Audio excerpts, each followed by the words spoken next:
네, 오늘 함께해 주실 세 분 소개해드리겠습니다. 정치 맛집 더불어민주당 김용남 전 의원 모셨습니다. 네, 안녕하세요. 김용남입니다. 국민의힘 이재영 전 의원 모셨습니다. 안녕하세요. 이재영입니다. 정의당 김종대 전 의원 모셨습니다. 안녕하십니까?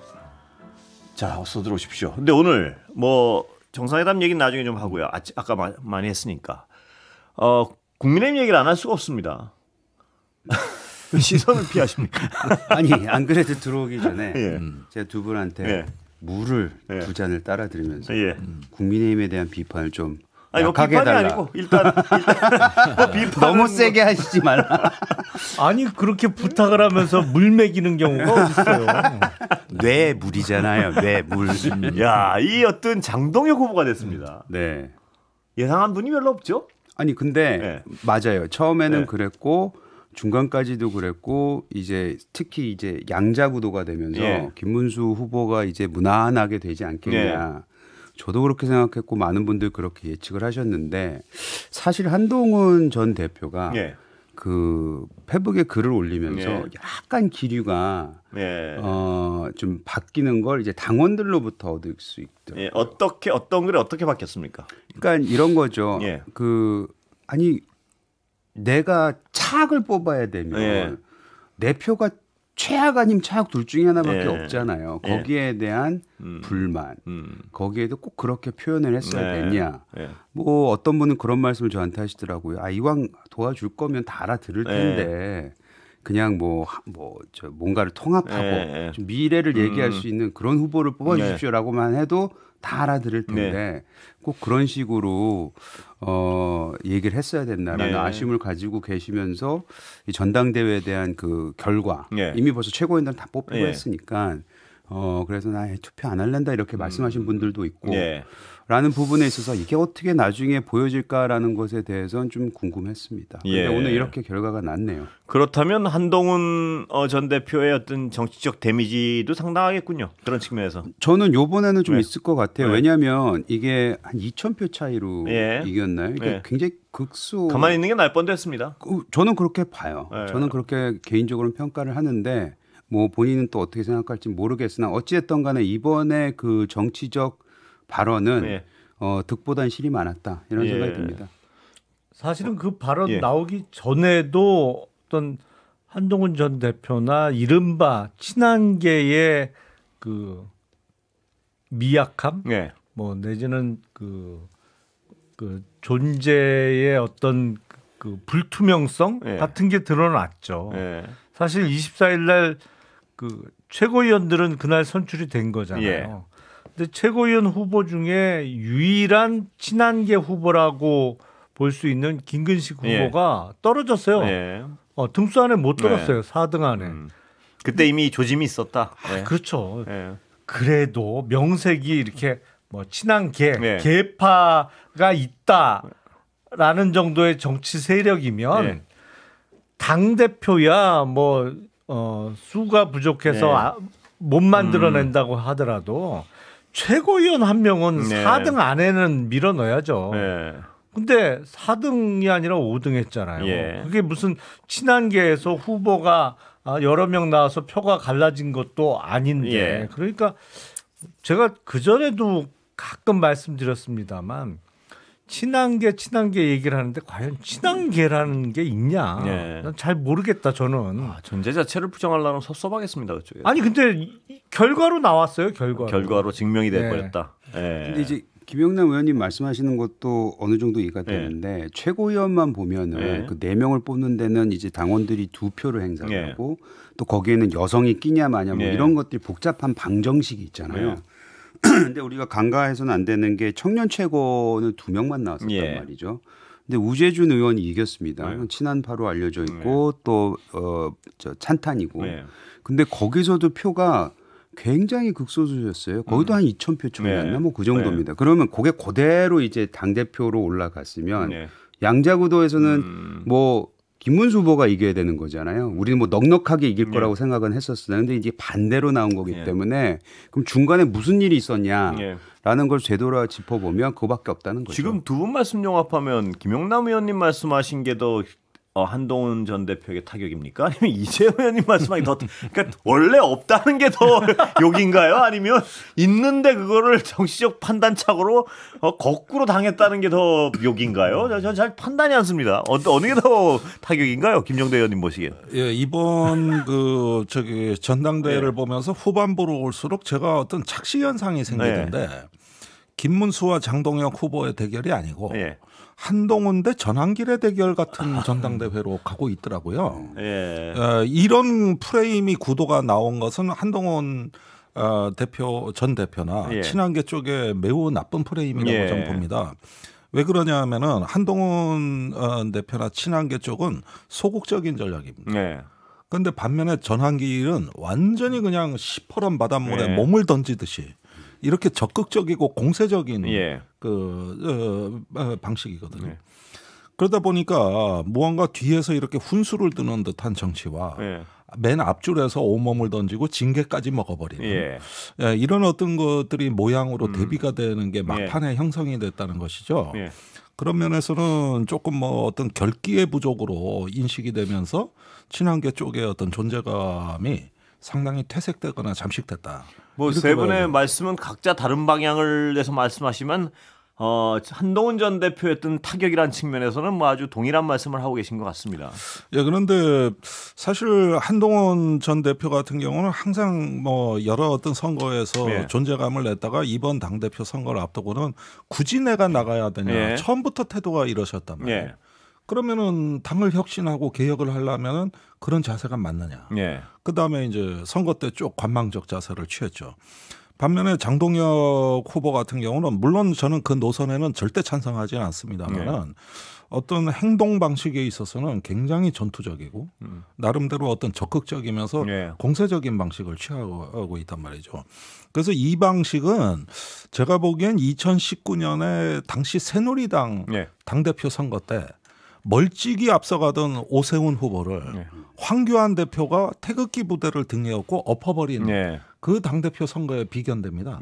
거의 제가 보기엔 유사한 모양새로 갔거든요. 예상은 못하셨죠, 이런 결과를? 아니 못했죠. 못했지만은 오차 범위 안으로 들어왔다는 그 선거 초반부의 보도는 충격적이었던 거거든요. 그 다음부터 이제 전한길 씨가 전면화되고 이러는 걸 봤을 때 제가 여러 방송에서 어째 자꾸 2019년에 당대표 선거 이거 연상 안 할 수가 없다. 그때도 강성 노선이 바깥의 세력들과 함께 들어와서 국민 여론에서는 오세훈 후보가 한 6대4 정도로 앞서가던 걸 당심으로 엎어버렸지 않습니까? 그런데 지금 이번에 똑같은 일이 일어난 거예요. 김종대 의원님 말씀을 들으면요.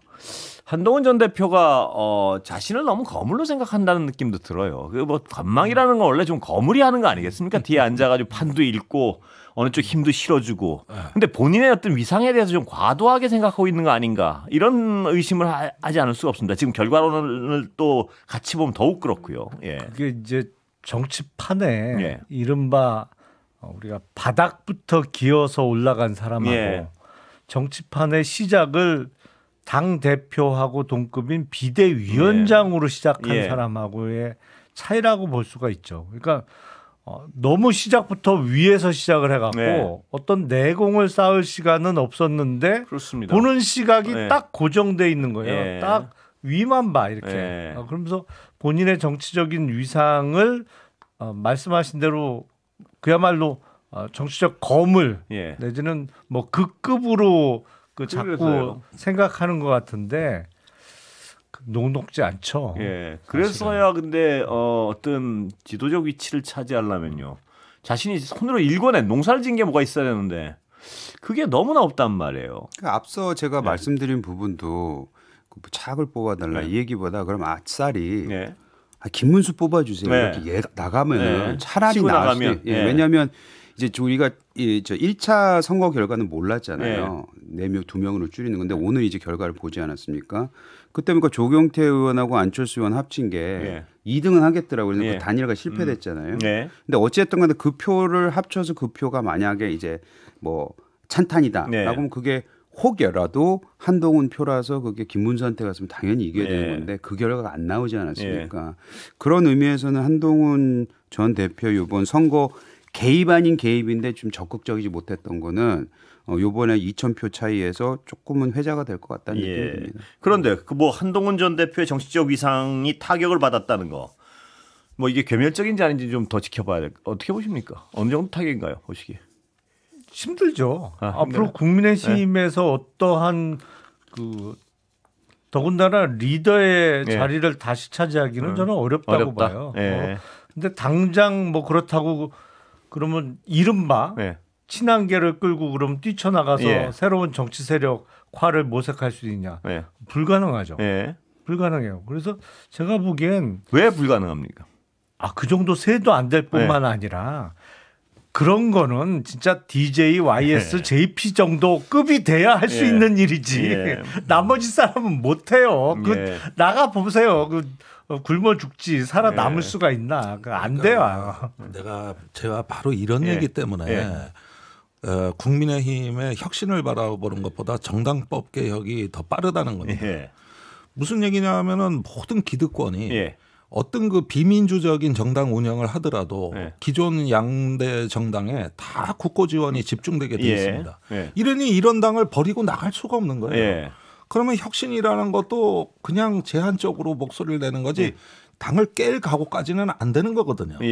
그러니까 이런 경우도 한동훈 대표가 되냐 안 되냐 뭐냐 하지만은 지금 이제 국민의힘이 정당 운영을 후보 단일화 때부터 해서 이게 국고 보조금을 받을 자격이 있냐. 이런 어떤 페널티가 있다면은 저는 이거 정치 바뀐다고 봅니다. 그런데 이런 걸 안 바뀌니까. 김용남 의원님 말씀하신 그것도 그거지만 김용남 의원님 말씀대로 그러면 혁신을 한다면 얼어 죽을 각오로 나가야죠 누군가는. 그거를 추워서 못한다 그러면 그게 혁신이 되겠습니까? 그러니까 사실은 어떤 그런 결기도 부족한 거죠. 뭐 그걸 기대하기는 어려울 것 같고. 어렵습니까? 제가 보기에는 뭐 힘들어요. 힘든데 문제는 이제 장동혁 대표가 뽑혔는데 국민의힘이 그 제3자적 관점에서 보자면 정말 어디까지 가는지 한번 보자. 그거 아니겠어요? 그런데 어디까지 가는지 지켜보는데 그 안에 있는 사람들도 뾰족하게 방법이 없어요. 왜냐하면 지금 당원 투표로 결정이 된 거잖아요. 여론조사는 그래도 김문수 후보가 6대4로 이겼어요. 그런데 당원 투표에서 졌단 말이에요. 그렇다면 이거는 국민의힘 현역 의원들만의 문제는 또 아니잖아요. 그 근본적인 거예요. 그러니까 문제가 아주 문제의 원인이 근본적이란 말이에요. 이거 답이 안 나와요. 지금 제가 김종대 의원님은 어떻게 해야 됩니까? 이 상황에서. 아니 일단은 말입니다. 장동혁 신임 대표가 화합의 메시지를 전혀 내지는 않습니다. 오히려 도려내겠다는 입장이고 당의 단결을 해치는 이런 세력들은 스스로 결심해라. 이건 나가라는 얘기예요. 그거 아닙니까?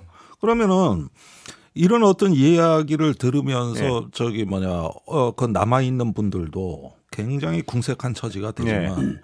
무엇보다도 앞으로 이 어떤 그 국민의힘을 훨씬 어떤 우파 극우 쪽에 가까운 것으로 색깔을 강화하고 좀 일극체제가 될 가능성이 굉장히 높아졌습니다. 이런 상황은 그동안에 이제 당내 혁신파들이 얘기하는 것과 정반대 방향이거든요. 그런데도 이제 안에서 눌러 있으면서 또 다른 기회를 본다. 우리 이재영 의원님은 당원이 변하고 있습니다. 이제 곧 뭐 또 뭐 제가 물 드렸잖아요. 많이 뇌물 드시고. 그래서 제가 혁신 포럼이라도 만드시라고. 그런데 이재영 의원님은 그 축출 대상 아닌가요? 어떻게 보면? 저도 지금 기다리고 있어요. 뭐가 날라올지 통지서가 지금. 그 분열주의자 같은데요. 그 입장에서 보면. 내일부터는 좀 우편물을 잘 봐야 되겠구나. 아니 문자 이런 거 좀 함부로 지나가면 안 되겠구나. 당신 쫓겨났습니다. 뭐 이런 거 올까봐. 좀 기대하고 있습니다. 아니면 뭐 윤리위원회 출석하라는 통지가 온다든지. 근데 전 너무 작은 물고기라서 건드릴 필요가 없겠죠. 아니 장동혁 대표가 전당대회 때 다 쫓아낸다고 했어요. 다. 작은. 그래요? 그물망이 좁답니다. 그리고 거기에다가 윤석열 피의자 면회라도 가는 날이면 저는 그 상황이 좀 끔찍합니다. 사실은. 좀 그러지 않기를 바라요. 간다는 거 아니에요, 근데. 그런데 이제 그렇게 가고 전환길 씨 지금 미국 가가지고 또 거기서부터 이제 윤석열 구명 운동을 할 거 아닙니까? 이러면은 그 당 대표 취임 초기의 분위기가 온통 윤석열이에요.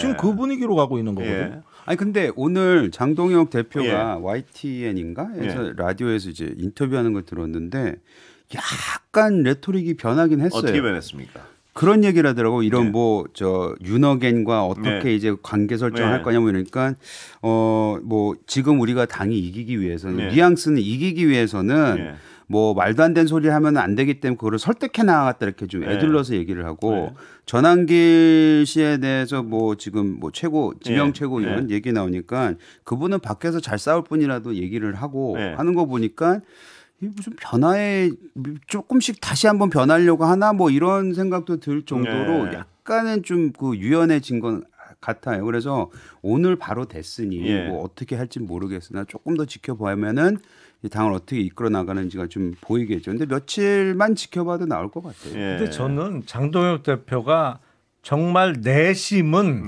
뭐랄까요? 본래 의미의 혁신 의지가 있다 손치더라도 못할 거라고 생각해요. 왜냐하면 장동혁 대표가 지금 국회의원 된 지 3년 된 사람이에요. 그러니까 보궐로 들어와서 작년에 재선에 성공했는데 그러니까 정치 경력도 워낙 짧은 데다가 그리고 자기 세라는 게 있을 수가 없잖아요. 국회의원 딱 3년 한 사람이 무슨 자기 4년. 개파가 4년 차 굳이 얘기하자면 5년 차겠죠. 아니 4년 차죠. 그러니까 분열주의자란 말씀을 벌써 작은 차이를 그렇게 잘라버리네. 아니 그러니까 사실은 이번에 당 대표가 어떻게 됐을까? 국회의원 딱 3년 한 정치인이 그렇다고 전당대회 전에 뭐 이렇게 인지도가 전국적 인지도가 나오던 인물도 아니었는데 쉽게 말씀드리면 제가 보기엔 친윤에 업혀간 거예요. 친윤 세력에게 업혀가서 당대표가 된 거예요.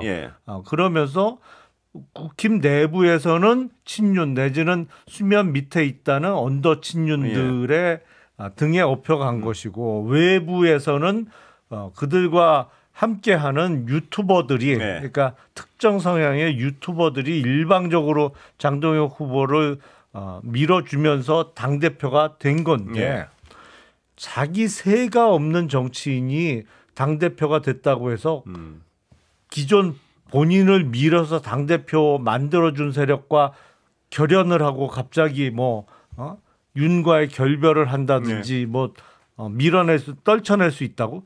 안 돼요. 그거는 본인 세력이 강할 때 할 수 있는 거지. 본인 내심은 어떨지 모르지만 실제로 실천해서 이렇게 보여지는 행동은 그냥 전당대회의 연장선이 될 수밖에 없을 거예요. 아니 근데 예를 들어서 아까 뭐 다 쫓아내겠다 이렇게 말씀하셨다고 했잖아요. 근데 일단 자기 최고위원회 선출된 2명부터 쫓아내야 돼요. 그거 어떻게 합니까? 양양자 의원하고 그죠? 아까 말씀 우재준 의원. 우재준 의원 같은 경우는 청년 최고위원이지만 어쨌든 최고위원에다가 그 배지예요. 그거 어떻게 쫓아냅니까? 그러니까 말 자체가 말이 안 돼요. 그래서 그거에 대해서는 좀 더 지켜봐야 되지 않을까. 뭐 그렇죠. 당내에서 뭐죠. 어떻게 이제 투쟁을 하고 서로 싸우고 뭐 아니면 화합을 하고 이것까지는 지금 예단하기 쉽지 않겠지만. 그러니까 말씀하시다 말았는데요. 그래서 국민의힘 얘기 잠깐만 더 하면 당을 깨고 나오지도 못하고 또 안에서 쫓아내지도 못한다는 말씀하시고 어디로 갑니까? 이 당은 어떻게 갑니까? 옆으로 가겠죠. 아니 무슨 개예요? 옆으로 가겠죠. 얼마나 답답하시면 이런 말씀을 하겠습니까? 아니 근데 사실 뭐 저희 뭐 이것 뭐 위로하는 게 아니고 스스로 뭐 역대 정치 뭐 선거를 보면 뭐 야당이 잘해서 된 적 있나요? 뭐 항상 여당이 잘못하거나 집권 세력이 못했을 때 사실 반사이길 많이 했잖아요. 그것만 기대하는 거는 매우 무책임한 마련한 걸 일단은 밑장에 깔고 사실 지금 민주당에서 일어나고 있는 일을 지켜보면은 이 집권한 지 얼마 안 됐음에도 불구하고 나름 균열도 보이고 사실 이재명 대통령 같은 경우에도 이번에 방일, 네. 방미 네. 이걸 보면서 제가 아까 쉬는 시간에도 말씀을 드리긴 했으나 불과 몇 년 전 아니면 몇 개월 전에 이재명이라는 정치인이 봤을 때 지금 기준 그 기준으로 보면 완전히 친미 친일 거의 그 국민의힘에 입당해야 될 정도의 수준으로 일본 같은 경우에는 그런 합의 아닌 합의를 하고 온 거잖아요. 그러니까 그런 거 보면서 글쎄요, 그 진보 진영에 있는 유권자들은 또 어떻게 생각할지도 저는 궁금하기는 합니다. 어떻게 들으셨어요? 그 부분은 제가 잠깐 개입해야 되겠는데 물론 윤석열 그 대통령 시절과 비슷하게 제3자 변제안이나 이런 거를 한 번에 일본하고 합의해 준 거는 사실 문재인 대통령보다 윤석열 정부에 가까운 건 사실입니다. 이번에 특히 이재명 대통령의 방일에는 그 점이 저도 아쉽게는 생각을 하는데 근데 가는 날 박병석 국회의장이 중국에 특사로 갔어요. 이런 게 다른 겁니다. 거기에다가 이번에 일본에 가서 한일 정상회담은 미국에 대한 어떤 공동 대책회의 정보교류 성격이 강하단 말이에요. 그러니까 과거에는 미국을 뒷받침하기 위한 한일 정상회담이었다면 지금은 미국에 대한 대응 정보를 교류하고 같이 관세를 얻어맞은 피해자 연대에 가깝거든요.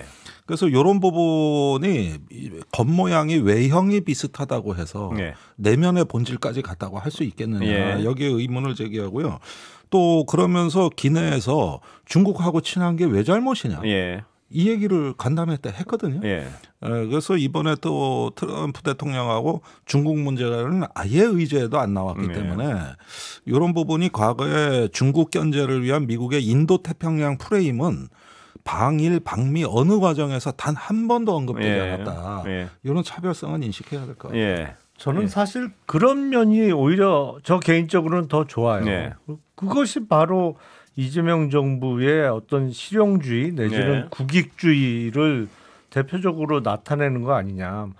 문재인 정부의 어떤 당시 반일과 관련한 아주 견고한 굳은 자세 그걸 좋아하는 분도 있습니다만 저는 그것도 일종의 교조주의 형태라고 저는 생각을 해요. 그래서 모든 외교가 됐던 모든 정책에 있어서의 유연성을 가져가야지 본인이 옳다고 믿는 거 그게 옳다고 믿고 그 방향으로 갔을 때 정말 우리에게 나라의 실이익으로 돌아온다면 이익으로 돌아온다면 모르겠으나 그게 오히려 손해나는 측면이 있다 그러면 본인의 그냥 신념을 끝까지 밀고 나가는 게 최고 실력자로서 내지는 위정자로서 과연 옳으냐 저는 그렇게 생각 안 해요. 아니 저를 일단 분열주의자라고 명명하셨으니까 전 이 말씀 꼭 드려야 되겠어요.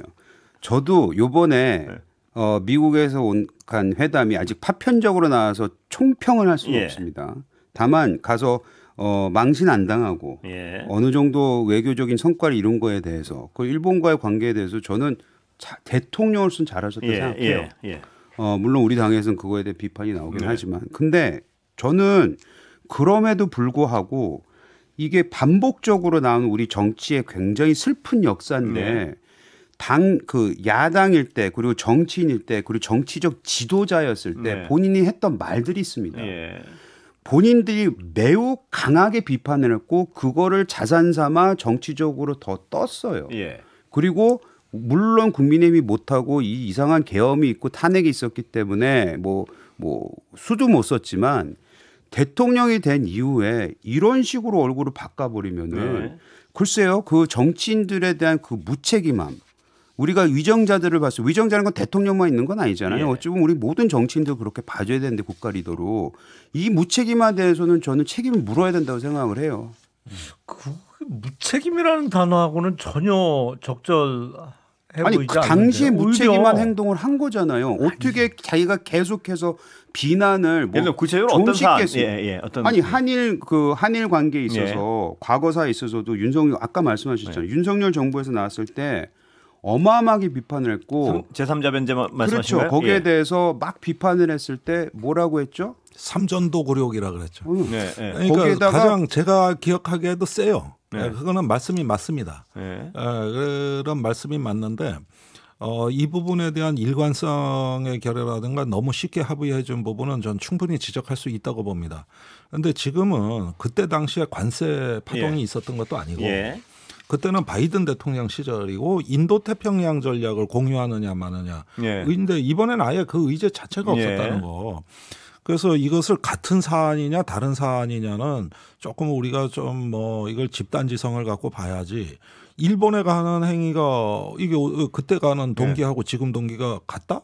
저는 요거는 조금 문제가 있어요. 다만 민주당 일각에서 이번에 그렇게 그 이제 6분 정도 살아계신 위안부 문제를 피해자 중심주의라고 해놓고 덜컥 이번에 양보를 해버렸으니 이후에 일본 쪽에서 성의를 보일 것이다. 몇 달 안에. 이렇게 기대하는 거는 좀 비논리적이라고 생각합니다. 과거에 김태효 안보실 1차장이 물 반컵 일본에 채워줄 거다. 이럴 때 민주당이 얼마나 그걸 비판했습니까? 근데 똑같은 얘기를 할 수가 없는 거죠. 그것보다는 더 책임 있는 자세를 요구한다. 전 그런 건 민주당도 좀 들어야 되지 않냐. 그런데 윤석열 정부에서 일본과 어떤 합의를 이루기 전 내지는 합의가 막 결과가 나왔을 때 그거를 어떻게 평가하느냐의 문제하고 이미 국가 간에 어쨌든 탄핵이 나중에는 됐습니다만 당시 대한민국 대통령과 일본 정부 간에 합의를 해놨어요. 이미. 그러면 기정사실화 된 거잖아요. 그거를 바뀐 정권에서 뒤집느냐 아니면 뭐 이미 기정사실화된 합의를 그냥 이어가느냐는 완전히 별개의 문제라고 저는 생각해요. 이 부분은 좀 일리가 있는 것 같은데 어떻게 보십니까? 저는 기가 차서 할 말이 없습니다. 솔직히 말해서 그때 한일 정상회담, 그러니까 한일 그 제3자 변제 때도 뭐 디테일에 들어갈 수 없이 분위기는 이거였어요. 윤석열 정부 그 당시에 뭐 계엄 일으킬 사람 같아 보이지는 않았었습니다. 그때 포인트는 뭐였냐면 한일 관계가 미래로 가기 위해서 이걸 해야 된다는 게 포인트였어요. 그걸 가지고 집중적으로 공격을 했던 겁니다. 어떻게 과거사에 대해서 제대로 된 사과라든지 변제라든지 이걸 다 잊고 미래란 얘기만 두고 이거를 합의해 줄 수 있느냐. 라는 부분에 대해서 민주당과 진보 진영에서 그러니까 어마어마하게 지금 공격을 했던 거였거든요. 논지의 요점은요. 지금 김영남 의원 말씀은 딱 그건 아니고 보니까 그 합의 자체가 잘못됐다는 비판을 할 수 있어도 그 합의가 이루어진 뒤에 지금 그 합의를 그렇다고 해서 비판했다고 정부가 바뀌고 상황이 바뀌었다고 뒤집어야 되느냐. 그렇죠. 이건 다른 부분이다. 이 얘기 같은데요. 제가 정확하게 코테이션은 지금 기억할 수 없지만 수십 년 전에 일어났던 그 한일 협정 있잖아요. 그거에 대해서도 진보 진영에서는 그거는 무효다. 없애야 된다. 그건 반대 의견 내신 분들 상당히 많습니다. 아니 그거는 지금에 와서 어떤 학자의 입장이나 시민 운동가의 입장에서 그런 주장을 하는 거하고 거기에 얹혔던 분들이 다 지금 민주당에서 상당히 대통령이 그러면 1965년도 뭐 한일 협정을 지금 뒤집자 이런 얘기를 해서는 안 되는 거죠. 당연하죠. 하면 안 되죠. 그런 주장도 하셨던 진영이란 말씀을 드리는 거고. 그거는 좀 오해신데 65년 협정은 국가 간의 협정이고 효력을 발휘한다는 것에 대해서는 이견이 없어요. 내 개인 청구권이 거기에 들어가느냐 안 들어가느냐 지금 이 논쟁이지. 누가 그거를 갖다가 부인을 합니까? 그런데 법원의 판결은 그 협정에도 불구하고 개인의 청구권은 소멸되지 않는다. 이 대법원 판결이 나와가지고 지금 이 논의가 시작된 거 아닙니까? 그러면 우리 대법원이 잘못 판결한 거냐? 아니거든요. 그거는 개인의 인권과 보편적 기준으로 한 것이고요. 다만 국가 간의 정부 간의 청구권은 65년 협정을 하고 우리가 그 돈을 일본에서 가져와가서 포철도 세우고 한 겁니다. 그러니까 이런 문제를 섞어가지고 막 얘기하고 비난하면은 나 이거 지성적이지 못하다. 일단 이 말씀 드리고 싶어요. 비지성적이라서 죄송합니다. 오늘 약간 아니 이건 오늘 하고 나니까 이거 물어도 먹고 좀 심했나요? 오늘 약간 이상한 초식을 쓰시는데요. 갑자기 힘을 빼는 초식을 쓰시는데요. 갑자기 불상권법이라고 불쌍해 보이는 권법을 쓰고 계시고 저는 그렇게 생각합니다. 대통령께서 기내에서 기자간담회 때 분명히 야당하고 대화를 하겠다 그러셨어요. 이 부분은 정청래 대표하고도 입장이 다릅니다. 그러면은 제가 보기에는 이제 곧 귀국을 하시면은 그 다음번에 이번에 그 순방 성과를 어떻게 정치권하고 공유할 거냐. 예. 이 프로세스는 남아 있는 거예요. 예. 그렇게 따지면 그러니까 말씀하시죠. 이번에도 제가 보기에는 그 과거사 하부인은 저도 유감이라고 이미 말씀드렸지만은 이런 걸 통해 가지고 우리 그동안에 여야에서 얘기한 대통령이 이번에 가서 저기 어떤 파국적인 협상을 하지 말고 제대로 국익을 지키고 와라. 이게 국민의 명령 아니었습니까? 그러면은 대통령은 돌아와서 그걸 책임 있게 설명해야 돼요. 그리고 이런 부분에서 여야가 용산에서 모여야 되는데 지금 상황이 어떻게 돼 있느냐? 지금 여야 관계는요. 여의도에서 바로 옆집인데도 안 만나요.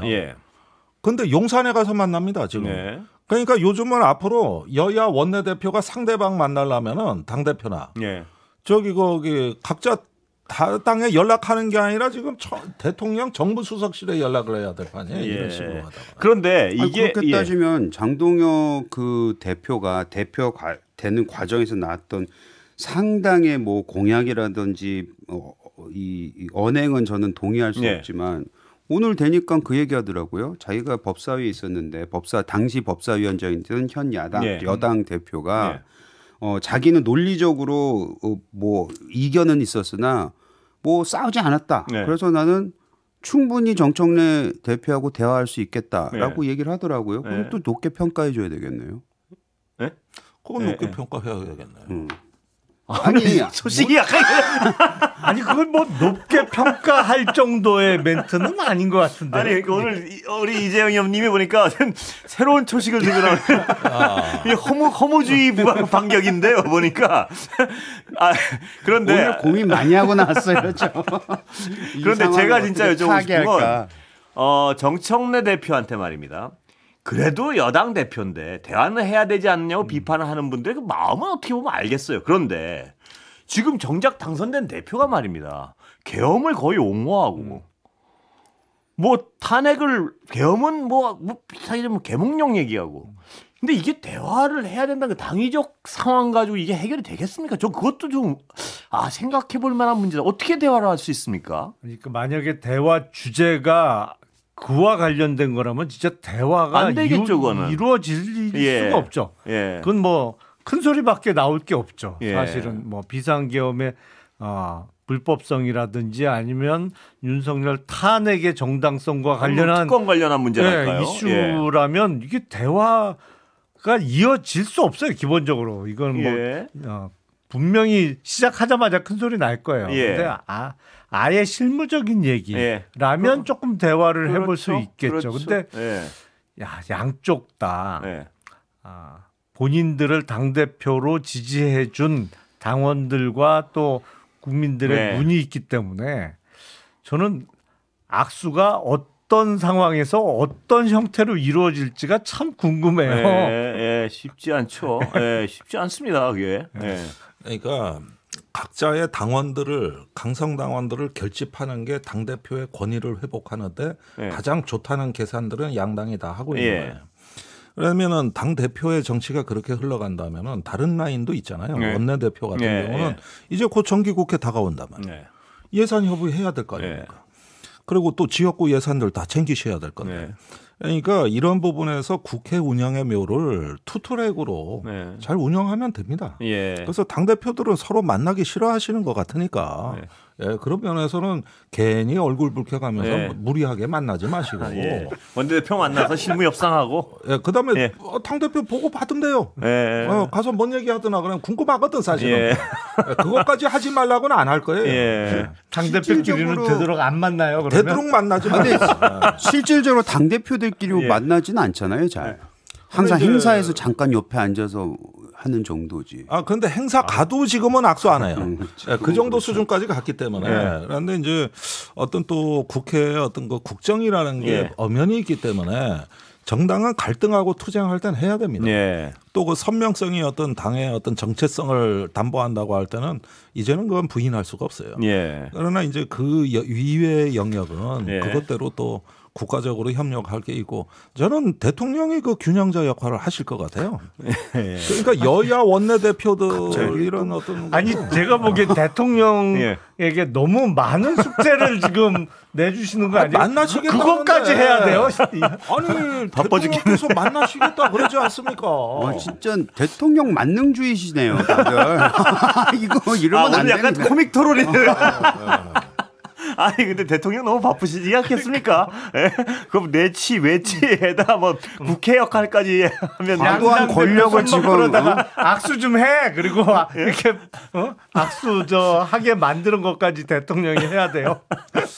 아니 그런데 어떻게 보면 그게 민주주의의 가장 정상적이고 민주주의의 활력이 넘치는 사실은 일상이 돼야 되는 과제입니다. 그런데 우리나라 대통령은 오히려 초월적 존재로 운영이 된다는 데서 문제가 생긴 것이지. 대화만이 해서 문제 생겼다는 얘기 저 지금까지 들어본 적이 없고 또 그런데 시간을 대통령이 뺏겨야 되냐. 나는 이것도 조금 권위적 발상일 수 있는데 소통하시겠다면 적극적으로 그걸 지지하고 또 거기에 부응하는 것이 민주주의를 위해서 좋다. 그렇게 봅니다. 알겠습니다. 뭐 그 주장 자체 김종대 의원님 말씀하신 주장 자체에 대해서는 뭐 이의를 할 부분이 별로 없는데요. 모든 일을 다 빨리빨리 잘하시면 좋죠.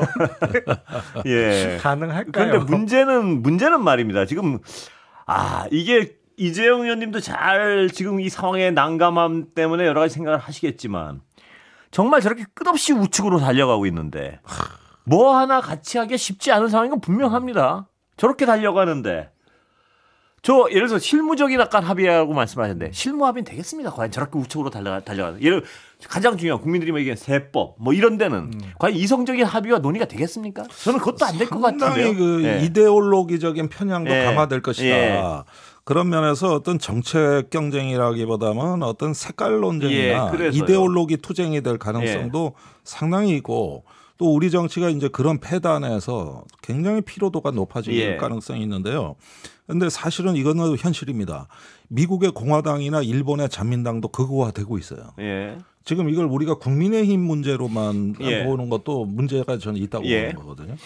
그리고 오늘도 여론조사에 국민의 한 13%가 좀 극우의 일단 성향이라고 중요한 문제입니다. 근데 시간이 다 됐습니다. 제가 보기엔 여기까지 들어야 될 것 같습니다. 정부 여당이 증상속세 깎아주자 그러면 그건 합의될 것 같아요. 정치 맛집 여기까지 하겠습니다. 세 분 이름 소개해드릴 시간도 안 남은 것 같습니다. 여기까지 하겠습니다. 감사합니다. 감사합니다.